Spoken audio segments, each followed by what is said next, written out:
মালদা জেলা তৃণমূল নেতা দুলাল সরকার খুনের ঘটনায় দলেরই শহর সভাপতি তথা হিন্দি সেলের জেলা সভাপতি নরেন্দ্রনাথ তিওয়ারিকে ডেকে পাঠালো পুলিশ। সেই সঙ্গে ডেকে পাঠানো হয়েছে তার দুই ভাই ধীরেন্দ্রনাথ তিওয়ারি এবং অখিলেশ তিওয়ারিকেও। ইংরেজবাজার থানায় দুপুর প্রায় 12:30 থেকে তিনজনকে জিজ্ঞাসাবাদ করেছে পুলিশের উচ্চপদস্থ আধিকারিকেরা। ইংরেজবাজার থানায় ধাপে ধাপে তিনজনকে বসে জিজ্ঞাসাবাদ করছে পুলিশ। যদিও এই বিষয়ে তৃণমূল কংগ্রেসের টাউন সভাপতি নরেন্দ্রনাথ তিওয়ারির ভাই বীরেন্দ্রনাথ জানিয়েছেন, এই ঘটনায় আমাদের পরিবারে কেউ জড়িত নেই, তাদের ফাঁসানোর অভিযোগ এনেছেন তারা। তবে পুলিশকে সব রকম ভাবে সহযোগিতা করা হচ্ছে বলে জানিয়েছেন তিনি। উল্লেখ্য, 2022 সালে পৌর নির্বাচনকে ঘিরে নরেন্দ্রনাথ তিওয়ারি ওরফে নন্দু এবং দুলাল সরকার ওরফে বাবলা গোষ্ঠীর সংঘর্ষ ঘিরে বহুবার উত্তপ্ত হয় ইংরেজবাজার। সেই থেকে তাদের দুজনের মধ্যে ইগল লড়াইয়ের সূচনা। দুলাল গোষ্ঠীর বিরুদ্ধে নন্দু এবং তার ভাইকে মারধর করা হয়েছে বলে অভিযোগ। সেই পরিপ্রেক্ষিতে এই জিজ্ঞাসাবাদ বলে মনে করছে ওয়াকিবহাল মহল। আমি এসছি, দাদা এসছে। হ্যাঁ, দাদা বলতে নন্দু তিওয়ারি, আমার ভাই নাম অখিলেশ তিওয়ারি। ফোন করে ডাকা হয়েছে যে একটু আসার জন্য, কপারেট করার জন্য এসছে, যে একটু থানায় আসার জন্য। তিনজনকে বলেছি আসতে।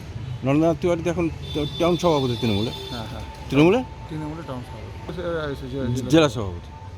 বলতে পারবো না, এটা আমি তো জানি না। আমি রাজনীতি করি না, রাজনীতি সম্বন্ধে কিছু জানি না। আর এগুলোর মধ্যে আমাদের বাড়ি কেউ নাই, এগুলো এখনই কথা এর আগে তো হয়েছিল 2022 সালে একটা গোলমাল হয়েছিল।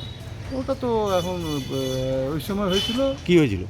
ওই একটা ছোট মোটো ঘটনা হয়েছিল, ওটা বিশেষ হ্যাঁ, ওটা দুলাল সরকারের সাথে সেরকম কিছু ছিল না, দুষ্কৃতীদের সাথে হয়েছিল। হ্যাঁ, নন্দু তিওয়ারির উপরে হামলা হয়েছিল আর ওর ছেলেকে থাপ্পড় মেরেছিল। তো ওটা তো ওই সময় মিলে দুলাল সরকারের সাথে তখন ঝামেলা। আপনি কি করেন?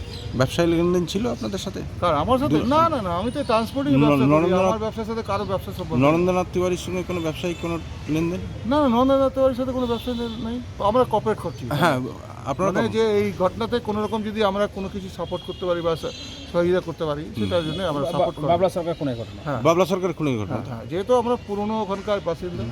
হ্যাঁ, হতে পারে চক্রান্ত, তো হতেই পারে না। কি চক্রান্ত? কেউ ফাঁসাতে পারে, যদি ফাঁসিয়ে দিয়ে আমাদেরকে ফাঁসিয়ে দিতে পারে। হ্যাঁ হ্যাঁ হ্যাঁ, নরেন্দ্রনাথ তিওয়ারিকে টার্গেট করা হয় আর কি, তার সাথে তার পরিবারকে ফাঁসাচ্ছে। ফাঁসি দিয়ে কারা করছে তারা তো বলতে পারছি, সেটা প্রশাসন দেখছে, প্রশাসন দেখবে। মানে আপনাদেরকে একটা ফাঁসানোর চেষ্টা হচ্ছে? হ্যাঁ, 100% শিওর। আমরা কেউ এর মধ্যে অপরাধী নাই। মানে কে করছে সে দাদা বলতে পারবো না, কারণ আমি কোনো দল করি না, কোনো দলের। হ্যাঁ, উনি দল করেন, এখন উনার ব্যাপার। উনি এখন 2022 থেকে উনার হার্ট অ্যাটাকের পর থেকে উনি খুব অসুস্থ ছিলেন, তারপর থেকে একটু অ্যাক্টিভ কম ছিলেন রাজনীতিকে।